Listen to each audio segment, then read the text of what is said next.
O portal Área 35 entrevista o deputado federal Odair Cunha. Bom, hoje o portal Área 35 recebe aqui nos estúdios da F5 Atualiza Dados o deputado federal Odair Cunha. Ele que tem 46 anos, está em seu 5º mandato, é deputado federal pelo Partido dos Trabalhadores de Minas Gerais e aceitou a nossa entrevista aqui. Agradeço de antemão já aos nossos seguidores e também o deputado Odair Cunha, que está aqui presente. Eu começo a entrevista perguntando para o deputado, deputado, o senhor é natural de Piedade, estado de São Paulo, e como se deu a sua vinda aqui para Minas Gerais? Boa tarde. Boa tarde, meu querido amigo Cássio, todos que nos acompanham, todos os seguidores, muito obrigado aqui pela oportunidade de estar falando com vocês aqui. Bom, eu vim para Minas porque meu pai e minha mãe são de Boa Esperança, aliás, meu pai é de Boa Esperança, minha mãe é de Campos Gerais, e a nossa vida toda foi exatamente ali. Ocorre que meu pai foi trabalhar numa fazenda lá em Piedade, São Paulo, me teve por lá, e logo ainda criança voltei para Boa Esperança, que é terra de meu pai, como eu já disse aqui, e tive a oportunidade de crescer na querida cidade de Boa Esperança. O senhor foi diretor da Rádio Difusora de Campanha. Nos conte um pouco dessa experiência radialista que você teve lá na cidade de Campanha, que é próximo até ali a Três Pontas, Boa Esperança, Varginha. É a Área 35. Área 35. É uma alegria. Eu fui membro de uma comunidade religiosa chamada Comunidade Magnífica. A comunidade foi responsável pela direção da Rádio Difusora da Campanha e naquela época me designou para ser o diretor-geral da emissora.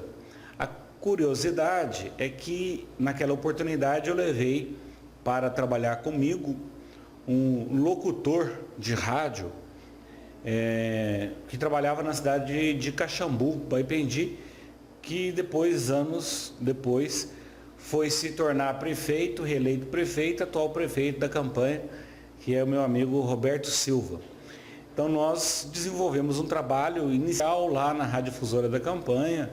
Nosso desafio era manter uma rádio que tivesse uma repercussão regional importante.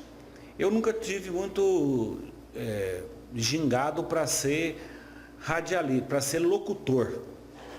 Porque para você entrar num estúdio, ficar falando lá e interagindo com os ouvintes, tem que saber fazer, né? Eu não tinha muito esse gingado, não. Mas o Roberto Silva, por exemplo, tinha, né? E é locutor e tem uma rádio também hoje no município de Baipendi. Enfim, foi um tempo bom, de uma boa experiência pastoral, porque eu era coordenador diocesano da Pastoral da Comunicação e também uma experiência profissional, uma cidade que eu gosto muito, que é o município da Campanha. Você, Odair, é autor de inúmeros projetos de leis e outras proposições. Sabemos de todas que são de tamanha relevância. Tem, por exemplo, eu poderia citar aqui, o relator, por exemplo, do Bolsa Família, né? Que foi um projeto que impactou o Brasil inteiro, né?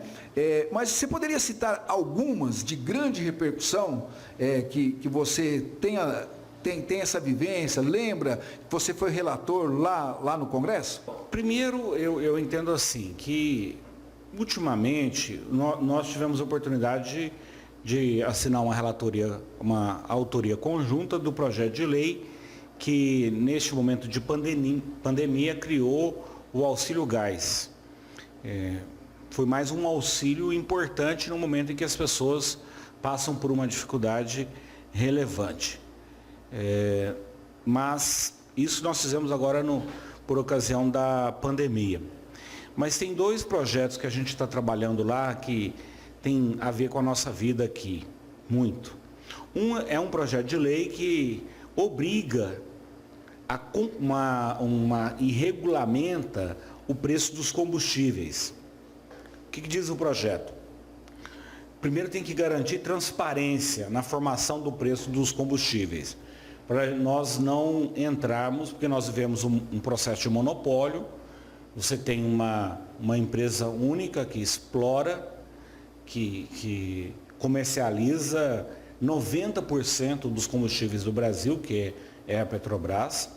Então você precisa garantir transparência no preço e você precisa garantir que na aplicação do preço do combustível a ser vendido para o consumidor final, você tenha em conta os custos de exploração e de refino do combustível no Brasil. Nós estamos defendendo isso por quê? Porque a grande maioria do combustível consumido no país, comercializado no Brasil, ele é explotado e refinado no Brasil. Não justifica de forma nenhuma que o preço do combustível brasileiro tenha como referência preços internacionais. Isso só interessa ao mercado financeiro.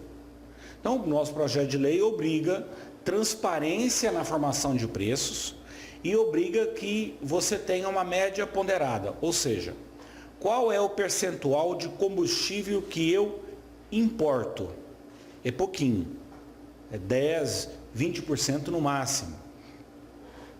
Este combustível importado, ele leva em conta preços internacionais. Os 80% dos combustíveis que não é importado, ou seja, que o custo dele é custo brasileiro, ele tem que ser comercializado levando em conta esta realidade. E é por isso que nós estamos defendendo um projeto que estabelece uma média ponderada. Parte da formação do preço vai levar em conta o combustível que foi importado, a outra parte é preço nacional, não justifica o que a Petrobras faz, porque é uma decisão da companhia, que eles chamam de PPI, que é preço de paridade internacional. Nós queremos que a paridade internacional só ocorra na parte dos combustíveis que é importada. Essa é a defesa que o projeto de lei faz e estabelece.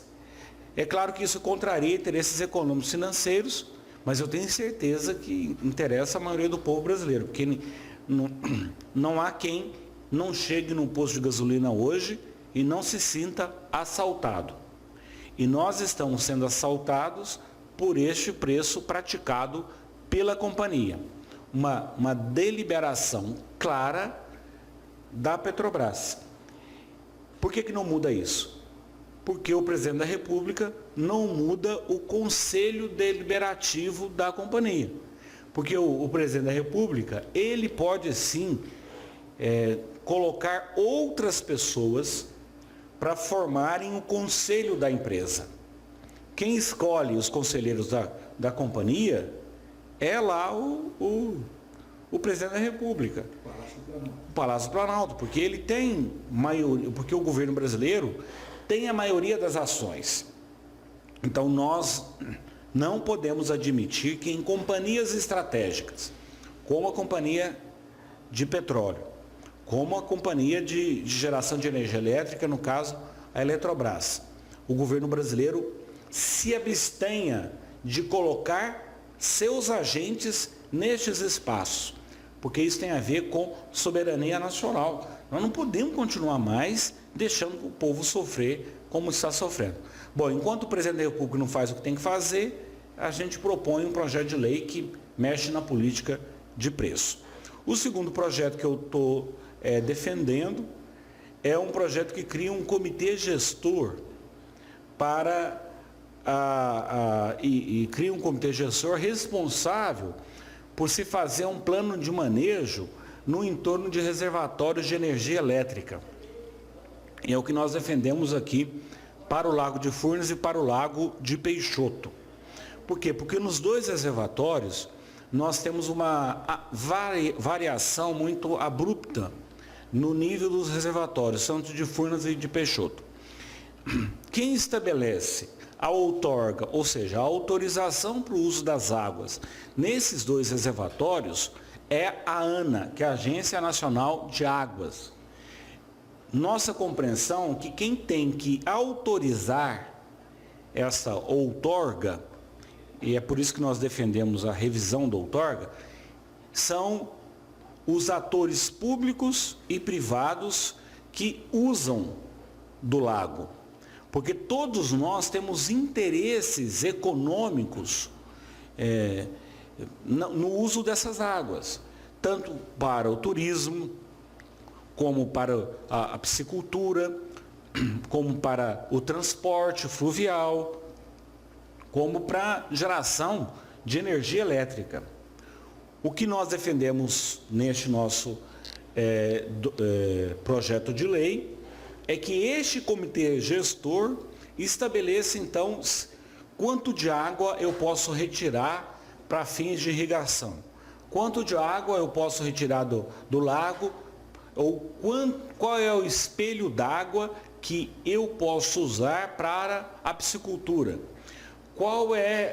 são as regras de uso de água para o turismo e quanto de água eu posso usar também para a geração de energia elétrica. O que nós entendemos é que isso deveria ser uma decisão local, de uma autoridade, entre aspas, que nós tenhamos neste comitê gestor a autoridade do lago. Essa autoridade seria responsável então por essas, para garantir o uso múltiplo das águas. Nós queremos então a revisão, no caso da outorga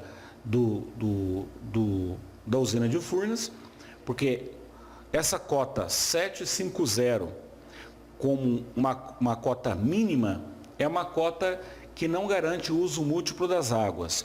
Nós defendemos a 762 como cota mínima, porque ela exatamente garante que todos os atores que vivem no entorno do Lago de Furnas possam usufruir dessa água. A concessão para o uso das águas é da Agência Nacional de Águas, da ANA. Mas quem controla o vertedouro em Furnas e em Peixoto é o Operador Nacional do Sistema. Estou correto? Sim. Então, aí esse comitê que vocês pretendem criar de gestão do lago também vai interferir no Operador Nacional do Sistema, ou seja, essa água que sai hoje de Furnas e Peixoto e vai encher a calha do Tietê para que as barcaças de soja possam passar, isso aí vai acabar? O Operador Nacional do Sistema, ele estabelece quanto de energia elétrica eu vou gerar agora, nesse momento, nesse dia. Mas ele estabelece, ele toma essa decisão com base em travas. Qual que é a trava? Ela é super elástica. Ela diz assim: o máximo de água que eu tenho no reservatório de Furnas é 768 metros acima do nível do mar. O mínimo é o 750 abaixo do nível do mar. Não há um plano, não há um planejamento, não há um plano de uso, que a gente chama de plano de manejo. Não há um plano de manejo de longo prazo. Então nós queremos colocar uma trava. Essa trava é dizer assim: a 762, a cota 762 é o mínimo. Abaixo disso, o Operador Nacional do Sistema não pode liberar, vamos dizer assim, não pode liberar água, não pode abrir o vertedouro, não pode gerar mais energia. E nós temos mais um problema, porque se o governo federal conseguir fazer o que eles estão querendo fazer, que vai aumentar a conta de energia elétrica que eu pago, que você paga, que todos nós pagamos, é pior ainda, porque eles vão mudar o regime de comercialização de energia elétrica, que hoje é um regime de cotas. Ou seja, essas companhias, elas têm uma cota de geração de energia elétrica, que elas têm que cumprir. Bom, sob ordens do Operador Nacional do Sistema. O que eles querem é acabar com o regime de cotas e colocar no mercado livre. Significa dizer que esta usina de Furnas, por exemplo, ela vai gerar muita energia elétrica. Por quê? Porque quanto mais energia elétrica ela gerar, mais dinheiro o dono da usina vai ganhar. Então é capitalismo selvagem puro.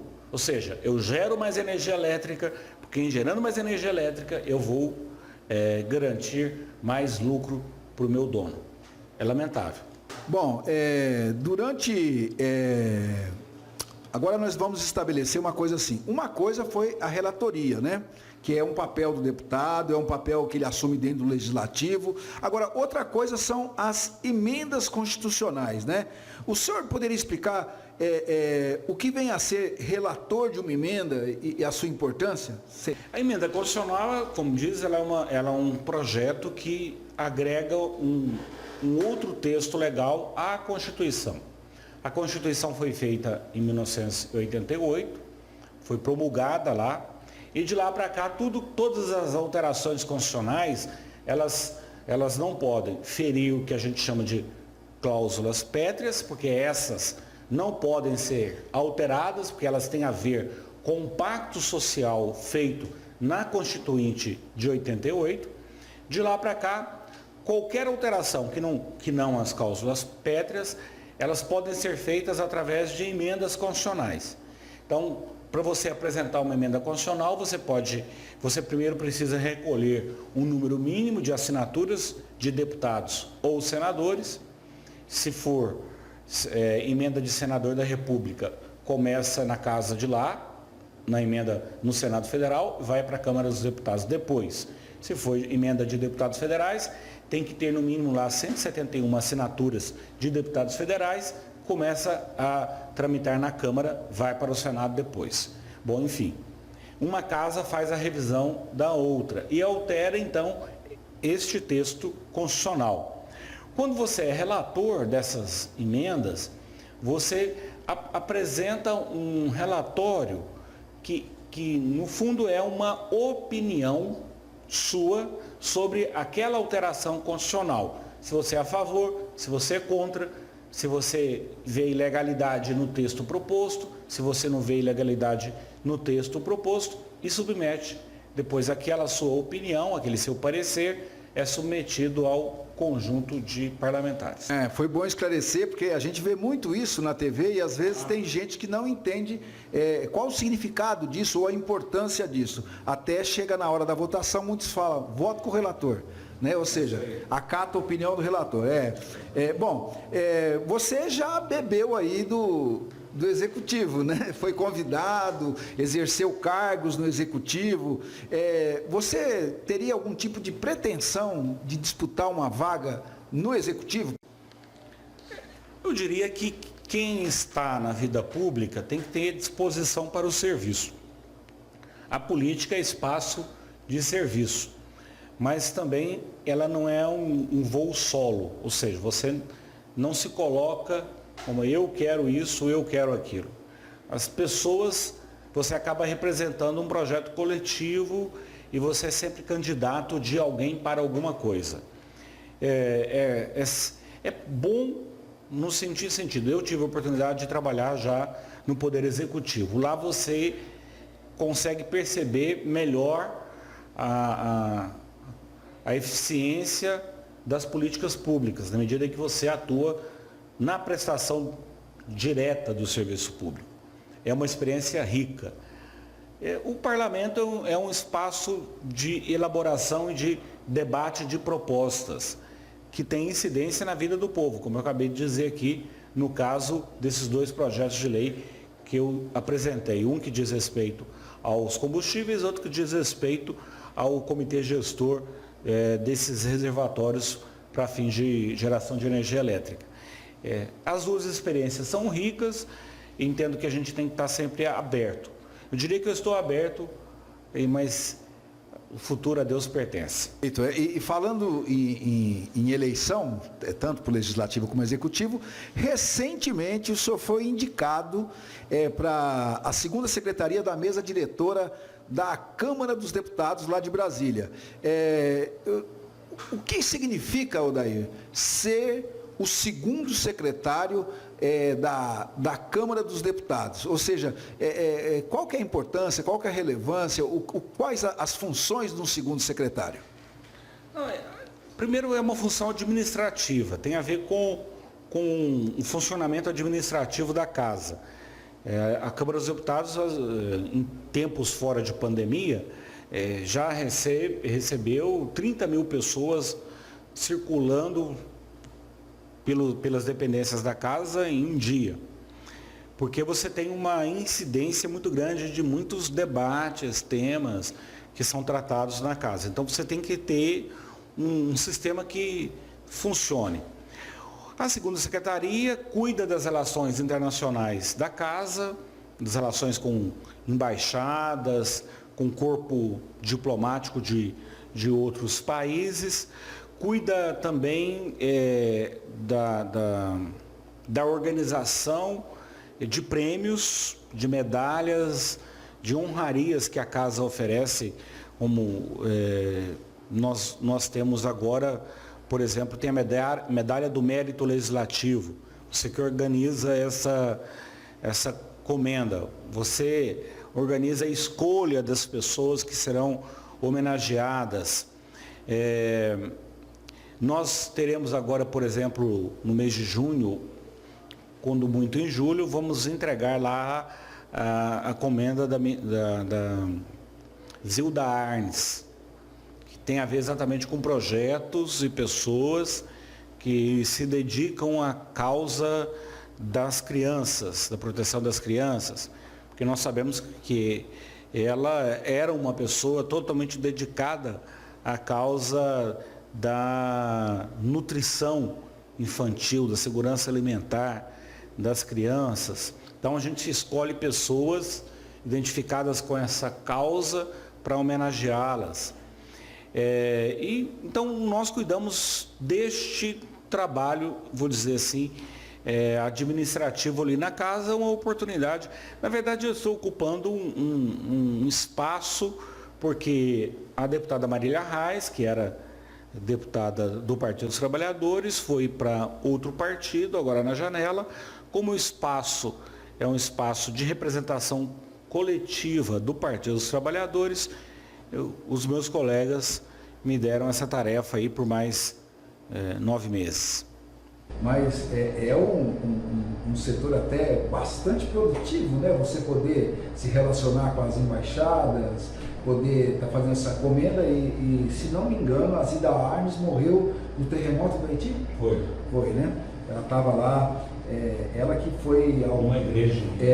Ela foi autora, quer dizer, autora não, mas foi incentivadora da multimistura, né? Que salvou muitas crianças aqui no Brasil. Era um período de grande fome, como a gente está voltando a esse período novamente. Então tá. Você seria capaz de citar algumas emendas que você já dedicou ao município de Alterosa? Ou seja, essa emenda que eu falo é uma emenda de subvenção social, não é isso? Correto? É uma verba, né, que você pode estar indicando os municípios para receber. E eu quero saber se, além dessas, tem alguma novidade para o município de Alterosa. Nós temos buscado ao longo dos anos desenvolver um trabalho aqui no município de Alterosa, um trabalho que dialogue, é claro, com os interesses da comunidade e faz algum tempo. Nós estamos agora, neste momento, indicando aqui para a Escola Estadual Jales Machado, R$60 mil, uma parceria nossa com o deputado Ulisses Gomes. Mas eu tenho buscado ao longo dos anos, nós colocamos no ano passado, no ano 2021, nós colocamos recursos, R$75 mil para a PAI, colocamos também R$40 mil para a Escola Estadual Jales Machado, colocamos R$285 mil para a Prefeitura fazer a aquisição de uma van para o transporte na área da saúde aqui no município. Colocamos também no ano de 2020 R$82 mil para a Prefeitura adquirir um veículo doblô de 7 lugares. Também colocamos R$100 mil para a iluminação do trevo de acesso ao bairro do Cavaco. Essa é uma parceria nossa com o deputado Ulisses Gomes também, foram R$100 mil. Colocamos R$400 mil para a compra de um caminhão compactador, isso lá em 2020, já foi adquirido o o veículo. Já é o compactador de lixo, né? Um compactador de lixo. É o caminhão novo. É o caminhão novo que está aí. E colocamos também R$215 mil para aquisição de uma van com 15 lugares também para a área da saúde, isso em 2020. Eu vou falar só dos últimos 3 anos, mas nós temos um conjunto de ações importantes, parcerias importantes. Por exemplo, me lembrava aqui o Pedro, exatamente com a da estação de tratamento de esgoto, uma obra importante que tem a ver, inclusive, com o saneamento do Lago de Furnas. Nós buscamos criar em todo o território nosso, aqui no entorno do lago, uma região livre de esgoto urbano. Não conseguimos tudo ainda, mas avançamos muito. E eu digo que não conseguimos porque, na minha opinião, falta exatamente um órgão que seja o fomentador e tenha condições de executar diretamente essas obras. Nós tivemos uma pulverização de recursos e infelizmente não foi possível viabilizar como nós gostaríamos. Mas felizmente aqui no município de Alterosa isso já é uma realidade. Entrevistei aqui o deputado federal Odair Cunha, e o Odair, desde a primeira eleição dele para deputado federal, tem realmente, na primeira vez, ele fez de bom grado, de voluntariado, porque não teve nenhum voto em Alterosa, mesmo assim compareceu com as emendas, e no decorrer do tempo, apesar com o trabalho realizado, ele foi engrossando, né, as fileiras de apoiadores aqui em Alterosa, chegando a 2.700 votos, né, foi majoritário aqui em Alterosa, em eleições passadas, e eu acredito que esse público ainda está aí e reconhece o seu trabalho, Odair. Mas a gente queria ouvir suas considerações finais dessa entrevista aqui do portal Área 35 e dizendo a todos que a gente agradece a audiência e vou passar a palavra finalizada aqui para o meu amigo Odair Cunha. Eu queria agradecer aqui a oportunidade de estar com vocês, reafirmar o meu compromisso de representar o nosso povo, a nossa gente lá em Brasília. Essa representação ela se dá, é claro, através de emendas parlamentares, de recursos que você busca disponibilizar e atender as demandas local. Essa representação implica em você votar projetos que dialogam com os sonhos, com as expectativas e com o interesse do nosso povo, da nossa gente. E é isso que a gente tem feito lá em Brasília, por exemplo, quando eu tive a oportunidade de votar contra a reforma da Previdência, porque ela retirou, e infelizmente foi aprovada, ela retirou R$1 trilhão das pessoas mais pobres deste país durante 10 anos. E isso é o ajuste fiscal da reforma da Previdência. Ela retirou, ela economizou para a Previdência Social, então, vamos dizer assim, R$1 trilhão. Sabe como? Retirando dinheiro de quem ganha até 2 salários mínimos. Porque 80% das pessoas que se aposentam no INSS ganham até 2 salários mínimos. 60% das pessoas ganham 1 salário mínimo. Ou seja, então, este esforço fiscal da reforma da Previdência, que eu votei contra, retirou dinheiro de quem ganha menos. E é por isso que essa representação, ela sempre ela tem 2 eixos centrais: atender a demanda local, trazer recursos, mas também não votar contra os interesses do povo. Estamos juntos, muito obrigado.